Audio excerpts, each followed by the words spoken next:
harī njanjo makiria ma bilioni 5 cia COVID-19 iria iheanĩtwo guothe thĩinĩ wa thĩ, gĩtarũ kĩa Afrika kĩhotete kũheana tu o gĩcunjĩ kĩa 2 harĩ 100, ũndũ ũrĩa waya kũiga gĩtarũ gĩkĩ hatĩka-inĩ ya mũrimũ ũyũ gũtamba makĩria. This leaves people at high risk of disease and death, exposed to a deadly virus against which many other people around the world enjoy protection.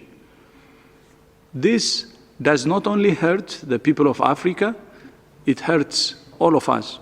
Nayo ngwatanĩro ya mabũrũri ma Afrika nĩyũrĩtie mabũrũri ma Rũraya maregerie mawatho mamwe ma thũgũrĩ na mabũrũri mangĩ nĩguo gũtigĩrĩra mabũrũri ma Afrika nĩmamũkĩra njanjo cia kũgitĩra mũingĩ wao.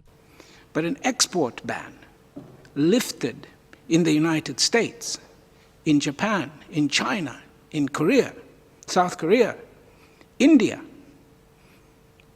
that will give us vaccines immediately. So we urge you to put that into the mix.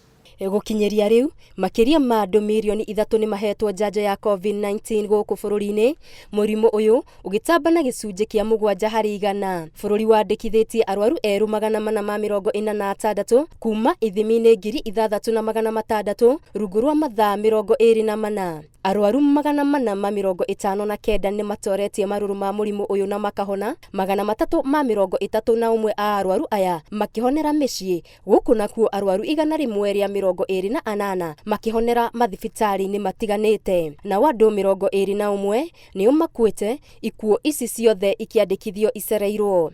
Ngĩribotera Inooro TV, Getwo Wangari Maria wa Mũigana.